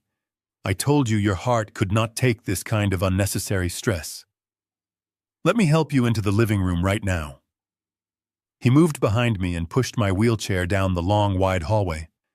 I kept my head bowed, my hands shaking uncontrollably in my lap to sell the performance. But beneath my lowered brow, my eyes tracked his every single movement in the reflections of the hallway mirrors. Preston was putting on a fantastic show of sympathy, speaking to me in soft, soothing tones, but his sharp eyes were darting everywhere. He looked at the oil paintings hanging on my walls, calculating their auction value. He admired the imported Italian marble floors. He looked at the antique vases sitting on the console tables. He was scanning my home the exact same way a starving vulture looks at a dying animal in the desert. He was already planning how he would liquidate my assets the very moment I was put in the ground. The arrogance radiating from him was so thick it was almost suffocating. He parked my chair near the unlit fireplace and sat directly across from me on the large leather sofa. He leaned forward, resting his elbows on his knees, playing the perfect role of the devoted future son-in-law. "Harrison, you really should not be alone in a house this big right now," he murmured smoothly, locking his eyes onto mine. "Evelyn is still far too fragile to hear about this stroke, but I am here for you." "What exactly did the doctors say? Is there anything at all I can do to make you comfortable?" I let out a long, rattling cough that shook my entire body. I reached out with a trembling hand, grasping his wrist tightly. My grip was intentionally weak and clammy, like an old man desperately clinging to his last remaining hope. "Preston," I mumbled, slurring my words and letting my jaw hang slightly slack. "I was entirely wrong about you. I thought you were isolating my daughter, but now I see the truth. I am dying, Preston. The doctors say my heart is failing rapidly, and the stroke has weakened my cognitive abilities. I do not have much time left, and my greatest fear is leaving Evelyn alone in this dark world. She is so sick, and I cannot protect her anymore." Preston's eyes softened with mock pity, but I could feel his pulse quickening steadily beneath my fingers. He smelled blood in the water. "I know you love her, Preston," I continued, forcing a pathetic tear to roll down my powdered cheek. "I know you are going to marry her very soon. I need a man I can completely trust to take over everything, not just her little trust fund. I am talking about the real money. I am preparing to hand over everything I have built. Everything I have built," I repeated, letting my voice crack with manufactured grief. Preston leaned closer, his dark eyes wide and searching. He was trying to maintain his mask of sympathetic concern, but the raw hunger in his expression was completely undeniable. "What do you mean, Harrison?" he asked softly. "Evelyn already manages the family trust. That is $40 million. I shook my head slowly, letting out a pathetic, wheezing sigh. "The trust fund is just the surface, Preston. It is the public money, but it is not the real wealth. I spent 40 years running one of the largest private shipping logistics networks on the entire West Coast. There were cash transactions, unrecorded cargo manifests, and private deals made in international waters. I was a ruthless man back then, and I made sure my family would never ever be vulnerable. Preston's posture shifted. He was completely hooked. He moved to the very edge of the leather sofa, his hands clasped tightly together. "What exactly are you saying, Harrison?" I took a deep, shuddering breath. "I have a secret offshore holding company located in the Cayman Islands. It is now completely untraceable, fully legally insulated, and entirely disconnected from Evelyn's public trust fund. I have been quietly compounding the interest in those accounts for over 3 decades. It is currently valued at $150 million in liquid assets." The silence that filled the living room was absolute. Preston completely froze. The number hit him like a physical blow. $150 million. It dwarfed Evelyn's $40 million. I watched his pupils dilate. A faint flush of color crept up his neck. His carefully constructed mask of a caring therapist shattered into a million pieces, replaced by the sheer, unadulterated greed of a professional parasite who had just struck the ultimate gold mine. $150 million, Preston whispered, his voice trembling slightly, completely forgetting to sound like a concerned caregiver. "Yes," I choked out, forcing another tear to spill over my cheek. "But I cannot leave it to Evelyn. You have seen how sick she is. The doctors say she might never fully recover her cognitive abilities. If I give her the access codes to those offshore accounts, she will lose it all. I need a man, a strong, capable man, who loves her as much as I do, to take control of the holding company. I need to transfer the entire corporate entity into your name, Preston. I need you to promise me you will use that money to take care of my little girl for the rest of her life." Preston quickly composed himself. He reached out and grasped my trembling hand with both of his. "Harrison," he said, his voice thick with fake emotion, "I am absolutely honored that you would trust me with something so monumental. You have my absolute word as a gentleman and as a medical professional. I will protect Evelyn with my life. I will take on this heavy burden for you so you can rest peacefully, knowing she is entirely safe." I nodded weakly, letting a sigh of relief escape my lips. "Thank you, Preston. You do not know how much peace this brings my failing heart. My private wealth management lawyers have already drafted the initial transfer documents. We can sign them tomorrow afternoon at their downtown office, and the $150 million will be legally yours before the weekend." Preston's eyes gleamed with a predatory light. "Tomorrow afternoon is perfect, Harrison. I will clear my schedule entirely." I let a few seconds of silence pass before dropping the final devastating hook. "There is just one small complication," I murmured, looking down at my lap and wringing my hands nervously. Preston's grip on my hand tightened instantly. His voice dropped an octave, laced with a sudden sharp paranoia. "What kind of complication?" "My legal team is incredibly strict," I explained, keeping my voice frail and apologetic. "They ran a preliminary background check to prepare the offshore transfer documents. They discovered that you recently filed a medical and financial power of attorney over Evelyn. Because Evelyn is my direct heir, the lawyers consider this a massive legal conflict of interest. They explicitly told me that I cannot legally sign the holding company over to you while you hold active control over her public trust fund.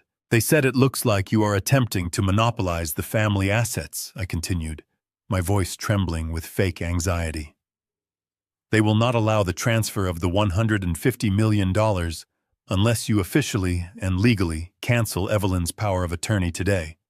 It has to be completely nullified before tomorrow afternoon, or the offshore deal is completely dead." I looked up at him with pleading, desperate eyes. "Please, Preston, the $40 million in her trust is nothing compared to the offshore accounts. Just cancel her paperwork. Let her trust fund sit dormant. Take my money instead. It is the only way my lawyers will allow the transfer. I am begging you. Do not let my daughter be left unprotected because of a legal technicality." Preston slowly released my hand.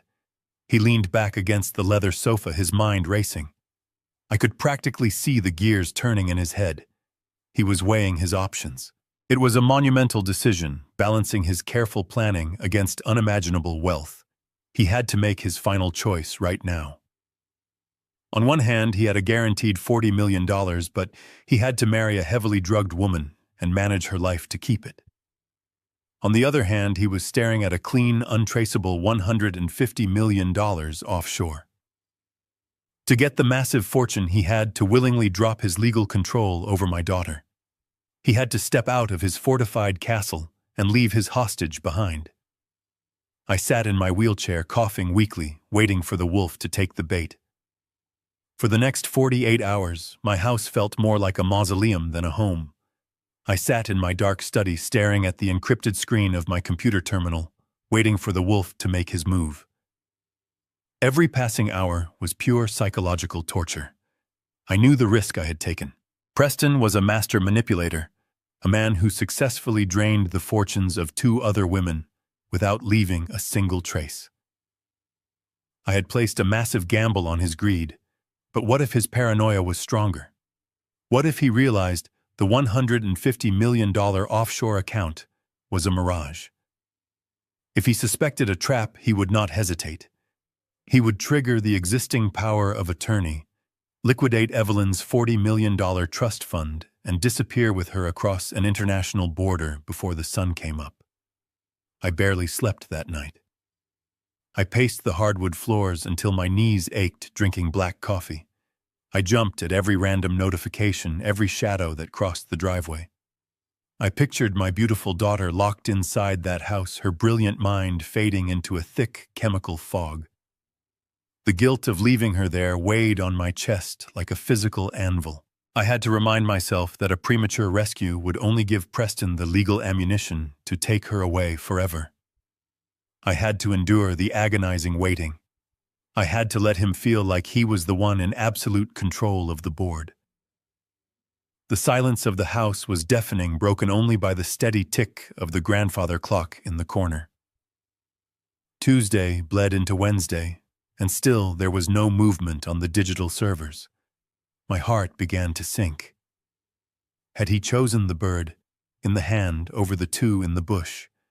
Had the 40 million been enough for his parasitic appetite? Then on Thursday morning at exactly 9:15, the encrypted terminal on my mahogany desk let out a sharp, piercing chime. My head snapped up. I dropped my coffee mug on the desk, the dark liquid spilling over the scattered papers, and lunged for the keyboard. I rapidly typed in the backdoor access codes, my fingers trembling so badly I had to retype the sequence twice. I accessed the private executive portal of the family trust. A new legal document had just been uploaded directly from the county clerk's office. I clicked the file, holding my breath, as the high-resolution scan loaded onto the screen. It was an official declaration of revocation. My eyes rapidly scanned the dense legal text, searching for the specific clauses. There it was. Preston Croft had formally, legally, and irrevocably surrendered his power of attorney over Evelyn Blake. He had relinquished his medical proxy. He had dissolved his financial guardianship. The greed had been entirely too strong. The promise of $150 million had blinded his cautious instincts. He had dropped his shield, stepped out of his fortress, and left himself entirely exposed. A wave of profound relief washed over me, so intense that my legs gave out. I sank heavily into my leather chair, burying my face in my hands. He took the bait. The wolf had bitten down on the steel trap. I did not have time to celebrate. Less than 2 minutes after the document cleared the server, my private cell phone began to vibrate violently against the desk. I stared at the glowing screen. It was Preston's number. I took a deep breath, forcing the ruthless persona back to the surface. I adopted the weak voice of a dying old man and pressed answer. "Good morning, Preston," I whispered, letting a pathetic cough interrupt my greeting. "Harrison, my friend." Preston's smooth voice purred through the speaker. "I just wanted to call and give you some excellent news. I understand your lawyer's concerns regarding the conflict of interest. As a gesture of my total devotion to Evelyn, I went to the courthouse this morning. I have officially canceled the power of attorney over her public trust fund. The legal pathway is entirely clear for us to move forward with the offshore holding company. Thank you, Preston. I wheezed, injecting fake tears of gratitude into my voice. You have taken a massive weight off my failing heart. I will call my legal team immediately. We can sign the transfer documents tomorrow afternoon at 1 o'clock, exactly as we discussed. Excellent, Preston replied smoothly, his tone practically dripping with arrogant victory. But I have one small condition for tomorrow, Harrison. My stomach tightened painfully. What kind of condition? I asked weakly. I am bringing Evelyn to the law office with me, he stated, his voice turning incredibly cold. She is going to sit right there in the boardroom and watch you sign every single page. She needs to see the transition of power with her own eyes. She needs to understand that I am not just her partner anymore. I am her sole provider.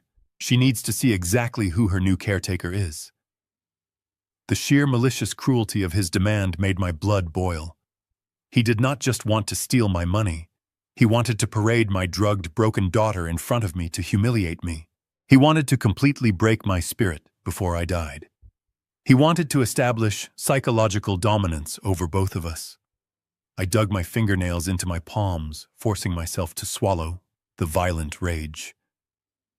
Of course, Preston, I murmured, sounding utterly defeated. Bring her. I want to see my little girl one last time before I go.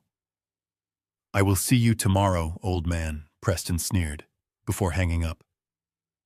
I slowly placed the cell phone back down on the mahogany desk. I was no longer shaking. A terrifying, icy calm settled over my entire body.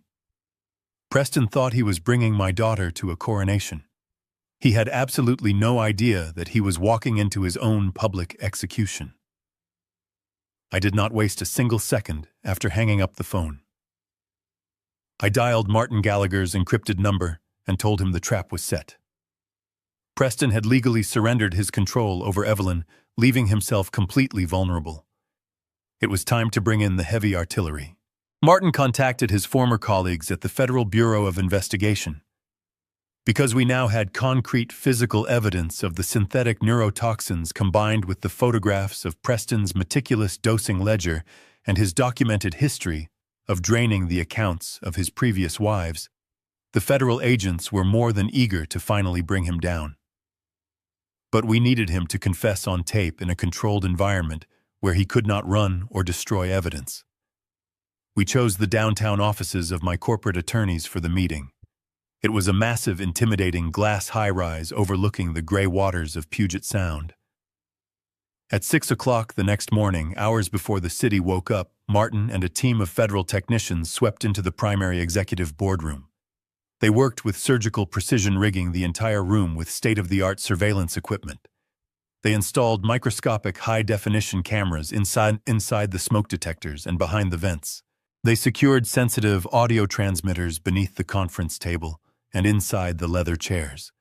Every single whisper, every movement, and every stroke of a pen would be broadcast directly to the federal agents, waiting silently in the adjoining observation room. By noon, I was in position.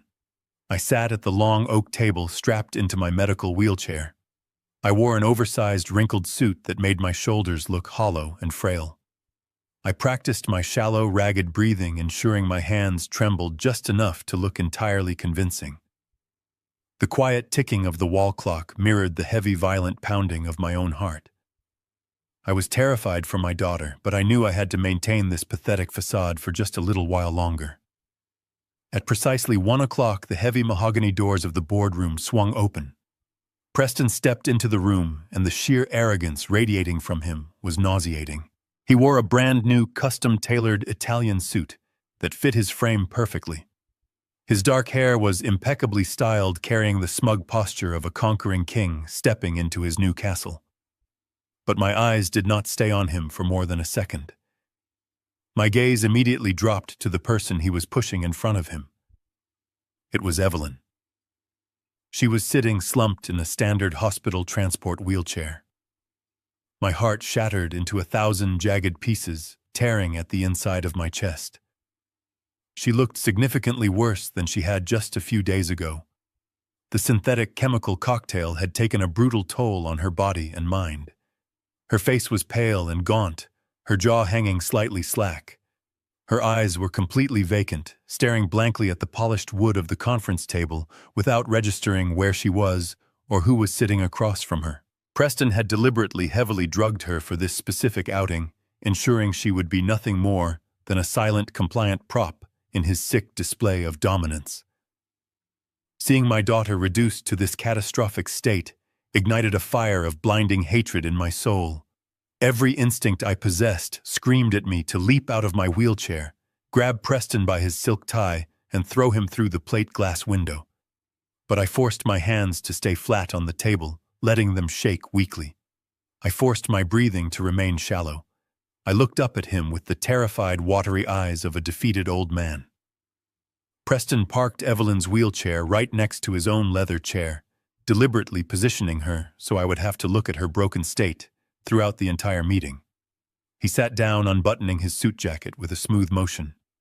He looked around the empty boardroom, a small patronizing smile playing on his lips. "I notice your legal team is not present, Harrison," he said, his voice echoing loudly in the quiet room. I decided not to bring my own counsel either. I figured we could keep this intimate. Just family, taking care of family. "My lawyers are waiting in their private offices," I wheezed, keeping my voice incredibly weak. "They prepared the documents this morning. They said we just need to sign, and they will notarize and file them immediately." Preston leaned forward, resting his elbows heavily on the polished oak table. He did not bother to hide the eager, hungry gleam in his dark eyes anymore. "I read the digital draft your team sent over to my secure email last night, Harrison. It is absolutely perfect. The corporate structuring for the $150 million holding company is incredibly thorough. I must admit I am truly impressed by your hidden wealth. It is a brilliant setup." He reached into his breast pocket and pulled out a heavy, expensive gold fountain pen. He clicked the cap off and set it down gently on the smooth wood. "So let us not drag this out and put any more unnecessary strain on your failing heart today," he continued smoothly. "I know exactly what the document says. Let us just get the paperwork out here, sign the transfer, and get this entire ordeal over with right now so I can take Evelyn back home to rest." Preston was entirely blinded by his own towering ego and the glittering promise of unimaginable wealth. He genuinely believed he was the smartest person in the room, outwitting a helpless father. He thought the draft he read last night was the final agreement. He had absolutely no idea that in the early hours of the morning, I had completely switched the final document sitting silently inside the leather binder. He was not about to sign a financial transfer today. He was about to sign his own absolute, irrevocable destruction. I watched Preston reach across the smooth, polished oak table and pick up the heavy gold fountain pen. He held it between his fingers, rolling the cool metal, savoring the glorious moment of his ultimate victory. He looked at the thick, black leather binder sitting in front of me, then slowly shifted his dark, predatory gaze to my face. The mask of the caring son-in-law completely melted away, revealing the monster underneath. In the absolute privacy of this quiet boardroom, with no lawyers present, and my daughter rendered completely catatonic by his chemical cocktail, Preston felt absolutely invincible. He leaned forward, resting his heavy weight on the table, and brought his face so incredibly close to mine that I could smell the expensive mint cologne he wore. The corners of his mouth curled into a vicious, mocking sneer. "Do not worry, old man," he whispered, his voice dripping with pure malice. "You have served your purpose perfectly. Once the money clears the offshore accounts, I will make sure you are taken care of. I will put you in a very nice, highly secure psychiatric facility right next to Evelyn. You two can share a room. Maybe they will even let you push her wheelchair around the courtyard while your brain slowly rots away."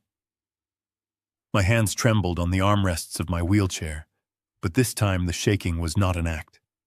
It was the physical manifestation of a rage so profound it threatened to tear my chest apart. I looked into his eyes, letting a few fake, terrified tears spill over my cheeks. "Please, Preston," I whimpered, letting my voice crack pitifully. "You promised me. You promised you would take care of my little girl." "Oh, I will take exceptionally good care of her fortune," he replied, letting out a dark, cruel chuckle. "Now slide the folder over here and let us finalize this transaction." I pushed the heavy black leather binder across the smooth table. Preston caught it and flipped it open with an arrogant flick of his wrist. He did not bother to read the heading on the first page. He did not check the legal clauses. He did not even glance at the dense paragraphs of text. His mind was completely consumed by the staggering number of $150 million. He was entirely blinded by his own towering ego and the absolute certainty that he had completely outsmarted a dying old man. He firmly pressed the nib of the gold fountain pen against the thick, expensive parchment. The sound of the pen scratching against the paper echoed loudly in the silent boardroom. It was the sound of a trap snapping shut. He signed the first page with a swift, practiced flourish. He turned the heavy sheet over without a second thought. He signed the second page, then the third. My heart hammered violently against my ribs, counting every single stroke of the pen. He was legally binding himself to every single word printed on those pages. He signed the fourth page, a small triumphant smile playing on his lips. Finally, he flipped to the fifth and last page. He pressed the pen down one last time, signing his full legal alias at the bottom of the document. Preston pulled the pen away and capped it with a sharp, satisfying click. He closed the heavy leather folder and slammed his hand down flat on top of it. He leaned back in his leather chair, exhaling a long, deep breath of pure satisfaction. He looked around the boardroom, then back at me, his eyes blazing with arrogant victory. There he declared, his voice ringing with absolute authority. "It is done. I own it all." For a moment the room was completely silent. The only sound was the shallow, drugged breathing of my daughter sitting beside him. I looked down at my hands resting in my lap. The fake tremors completely stopped. My breathing slowed, evening out into a calm, steady rhythm. The frail, terrified old man vanished into thin air. I placed my hands firmly on the armrests of the heavy steel wheelchair. I pushed myself up.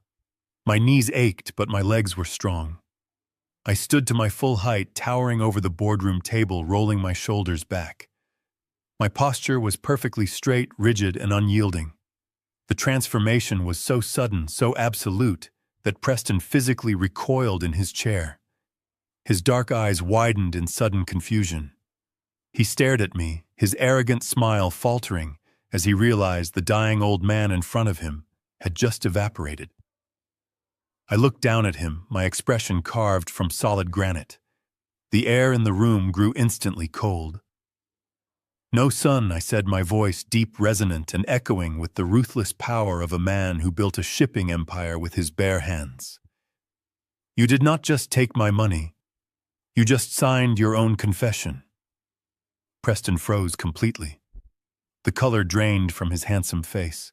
He looked down at the black leather binder beneath his hand, then back up at me, a panic finally piercing through his massive ego. "What are you talking about?"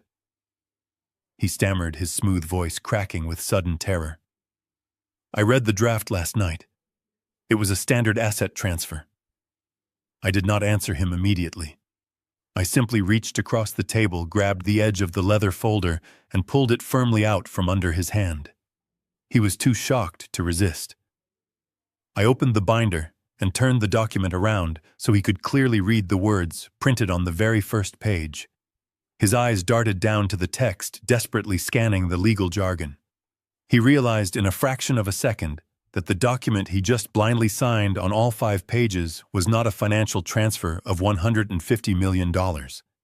It was a highly detailed, undeniable, and absolute admission of his horrific crimes. I watched the exact moment his arrogant, perfectly constructed reality collapsed into dust. I did not raise my voice. I did not need to.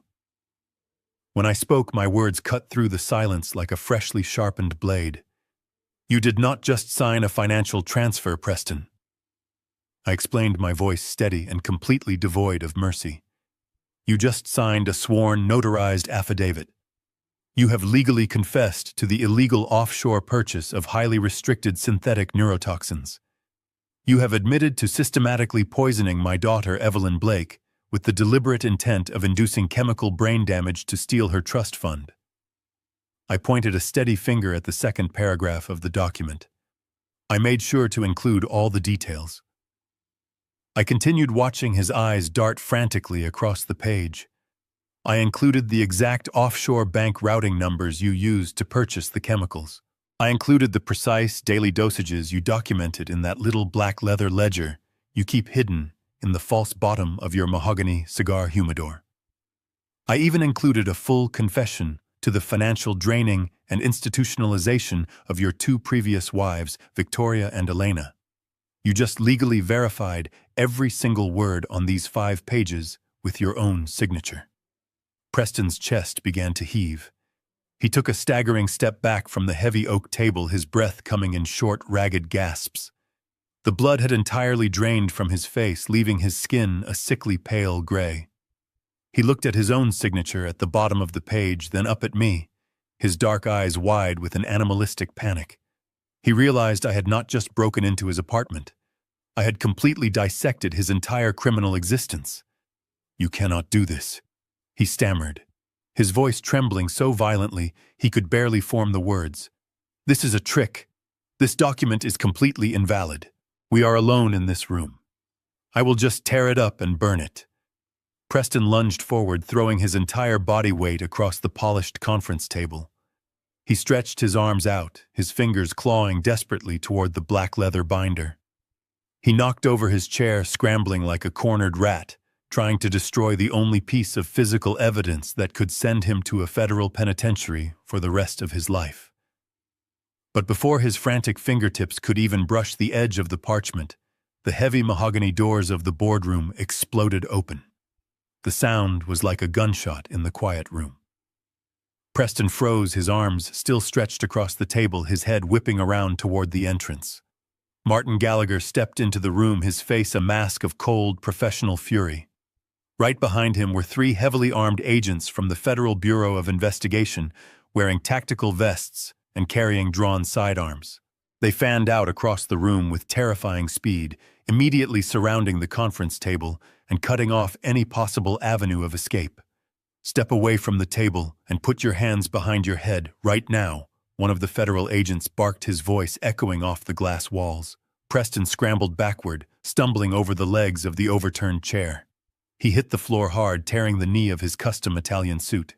He scrambled to his feet, holding his hands up in the air, but his mind was still desperately trying to run his usual con. He looked at the federal agents, his face contorting into a mask of innocent terror. He tried to summon his charming, victimized therapist persona one last time. "Officers, thank God you are here!" Preston cried out, his voice shaking with manufactured fear. "You have to help me. This man is completely insane. He is suffering from severe cognitive decline. He lured me here under false pretenses and forced me to sign a fake document under absolute duress. I am just trying to care for his sick daughter. Look at her. He is holding us both hostage." The lead agent did not lower his weapon. He did not even blink. He simply reached into his tactical vest and pulled out a small digital audio device. He pressed a button, and the crisp, clear sound of Preston's own arrogant voice filled the boardroom. "Do not worry, old man. You have served your purpose perfectly. Once the money clears the offshore accounts, I will make sure you are taken care of. I will put you in a very nice, highly secure psychiatric facility right next to Evelyn."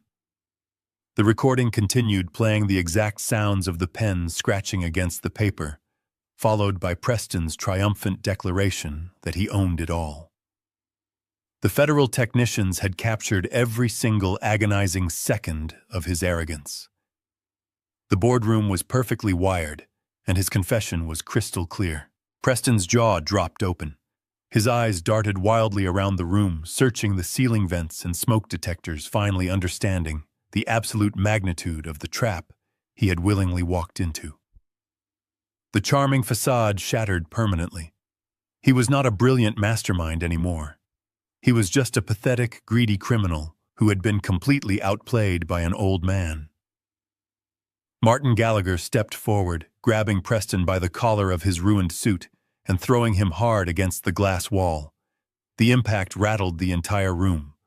Martin pulled Preston's arms behind his back, and the harsh metallic click of heavy steel handcuffs snapping shut echoed loudly.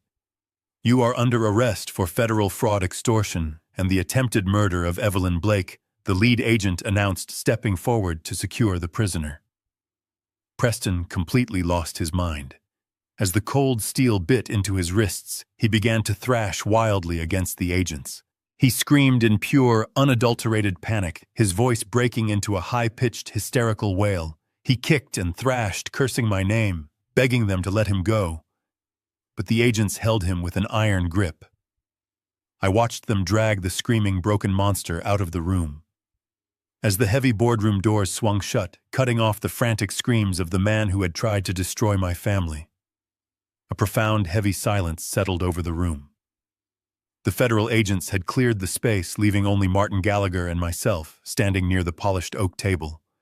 But my eyes were no longer on the door. I turned immediately to the hospital wheelchair parked in the corner. Evelyn had not moved a single muscle during the entire chaotic confrontation. The sheer volume of synthetic chemicals coursing through her bloodstream had kept her completely paralyzed, trapped in a waking nightmare, while her own life hung in the balance. I rushed to her side, falling to my aching knees on the expensive carpet. I took her cold, limp hands in mine, whispering her name over and over, promising her that the monster was gone. Martin had already called for a specialized medical transport team. Within 10 minutes, paramedics flooded the boardroom. They did not take her to a standard public hospital. I had arranged for her to be transported directly to a highly secure, private neurological detoxification clinic, nestled deep in the evergreen forests outside the city. It was a facility specifically designed to handle severe chemical trauma and complex brain injuries. I rode in the back of the ambulance, holding her hand, watching the grim expressions of the medics as they monitored her erratic vital signs.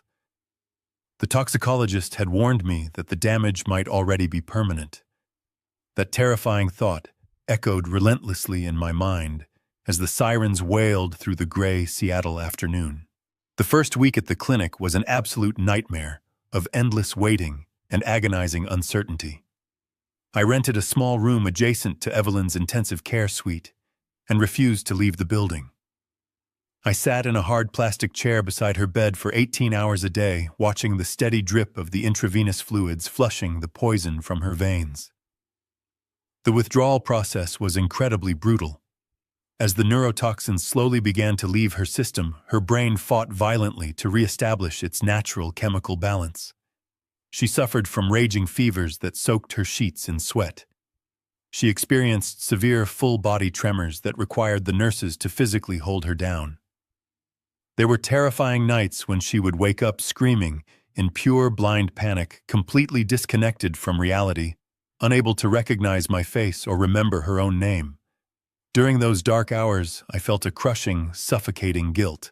I sat there holding a damp cloth to her burning forehead, apologizing repeatedly for not seeing the truth sooner, for letting that predator cross the threshold of her home.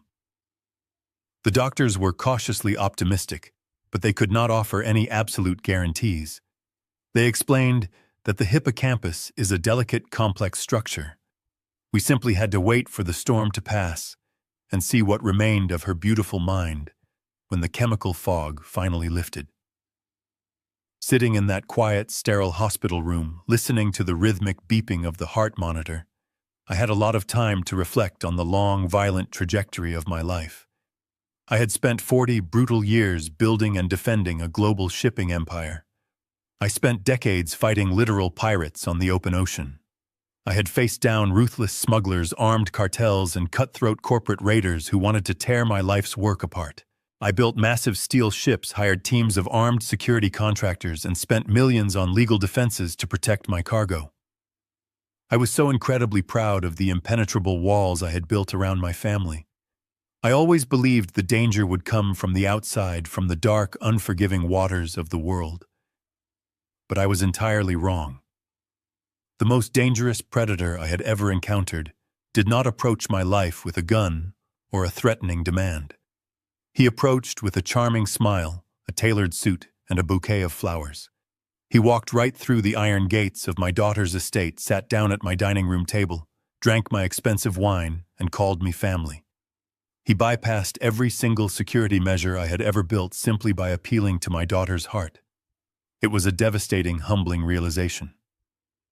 I had conquered the oceans, only to find the worst pirate sitting quietly in my own living room, slowly stealing the most precious treasure I possessed. The grueling battle dragged on into the second week, and then slowly bled into the third. Gradually, the violent tremors began to subside. Her fevers broke, leaving her exhausted, but resting peacefully.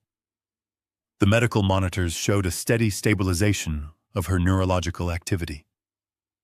On the morning of the 21st day, I was sitting in my usual chair by the window, watching the pale sunlight filter through the tall pine trees outside.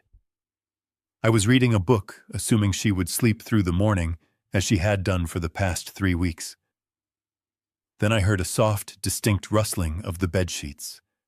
I turned my head, and my breath caught sharply in my throat. Evelyn was looking at me. For the first time in what felt like an eternity, her eyes were not dilated or vacant. The heavy, glassy fog that had clouded her vision was completely gone. Her eyes were sharp, focused, and beautifully clear. She looked around the bright hospital room, taking in the medical equipment, and then her gaze settled firmly back on my face. She did not look confused or terrified. She looked like the strong, brilliant woman I had raised.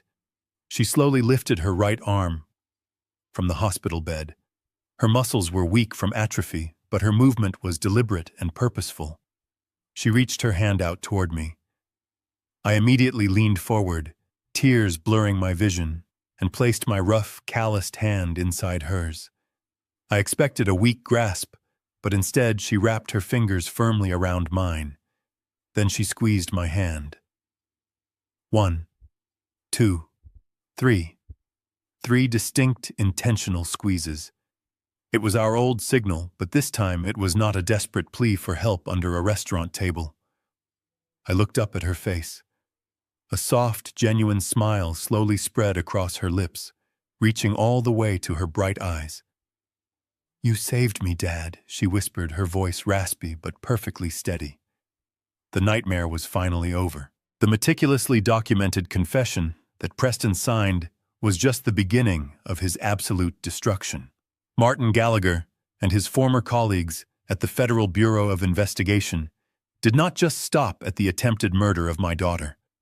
They used the offshore banking routing numbers and the detailed chemical ledgers to blow his entire criminal history wide open. The federal prosecutors successfully linked his newly confessed methods directly to the tragic cases of his 2 previous wives, Victoria and Elena. By tracing the financial transfers from their drained accounts to the exact same offshore holding companies he planned to use for my money, they built an airtight, inescapable case. Preston did not even make it to a grand jury trial. When his high-priced defense attorneys heard the audio recordings and saw the mountain of financial evidence, they forced him to accept a plea deal. I was sitting in the federal courtroom on the day of his sentencing. He looked nothing like the arrogant, impeccably dressed predator who had sat at my dining table. He wore a standard bright orange prison jumpsuit, his posture slumped, his dark hair unkempt and thinning from the stress. The judge showed absolutely no mercy. Preston Croft received a combined sentence of 40 years in a maximum security federal penitentiary without the possibility of early parole. He will spend the rest of his natural life behind thick steel bars, completely stripped of his wealth, his charm, and his freedom. As the bailiffs placed the heavy chains around his wrists and led him out of the courtroom, he did not even dare to look in my direction. He knew the old lion had completely devoured him. While Preston began his miserable existence in a concrete cell, my beautiful daughter began the long, arduous journey of taking her life back. The road to recovery was not easy. The synthetic neurotoxins had caused severe trauma to her nervous system, and it took 6 full months of intense physical and cognitive therapy to completely clear the chemical fog from her brilliant mind. But Evelyn inherited the exact same relentless fighting spirit that built my shipping empire. She refused to be a victim. Her memories sharpened, her physical strength returned, and the fierce, independent fire in her eyes burned brighter than ever before. Exactly 1 year after that terrifying Sunday dinner, Evelyn walked back into the executive offices of our family trust. She reclaimed her position as the director of the $40 million portfolio. But she did not just return to the way things were. She implemented massive sweeping security protocols to ensure that no single person, not even a future husband, could ever seize control of her assets through a medical proxy again. Our relationship, once strained by the demands of our respective careers, transformed into an unbreakable bond. We no longer just share a Sunday dinner out of familial obligation. We share a profound, unspoken understanding of survival. She is my absolute pride and joy, and seeing her thrive today is the greatest victory of my entire life. As for me, the terrifying ordeal with Preston fundamentally changed how I viewed my own legacy. I had spent 40 years building a massive fortune by moving cargo across the oceans. But sitting in that hospital room watching my daughter fight for her sanity, I realized that true wealth is absolutely meaningless if it cannot protect the vulnerable from the monsters hiding in plain sight. I decided to take a significant portion of my offshore holdings and establish the Beacon Foundation, dedicated entirely to supporting victims of elder fraud, psychological abuse, and medical manipulation. I hired Martin Gallagher to head the private investigative wing of the foundation. We employ former federal agents, forensic accountants, and aggressive legal experts who offer pro bono services to families trapped in the exact same nightmare we survived. We hunt down the predators who use romance trust and the legal system to isolate and destroy the elderly and the vulnerable. I might be 78 years old, with failing knees and a bad back, but I have finally found my true calling. I am no longer just a retired shipping executive waiting for the clock to run out. I am a protector. Predators look for weakness. They scan the room for the lonely, the tired, and the trusting. They think age makes us blind.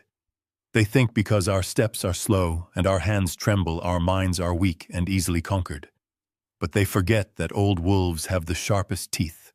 We have survived decades of storms, betrayals, and battles they cannot even begin to comprehend. We know how to wait in the dark. We know how to spring the trap. Never ignore your gut feeling. If someone you love suddenly changes, if a new person in their life tries to isolate them behind a wall of fake concern, never ignore the signals. Fight for them, even when it means playing the fool to gather your strength. If you are watching this, share it. Send this story to your friends, your family, and anyone who might be blindingly trusting of a new perfect partner. Because somewhere out there, another predator is sitting at a dining room table smiling a perfect smile waiting to strike. Did you like my story, and which city are you listening from? Let us meet in the comments section below. If you liked the story, you can support me by sending a super thanks so I can keep bringing more life stories like this to the channel. Thank you so much for your sweet ongoing support. I am looking forward to reading your comments on the story. On the screen right now, you can see 2 new life stories that I highly recommend you watch next. There is so much more on my channel to explore. Do not forget to hit the like button and subscribe. I will see you in the next life story. With love and respect.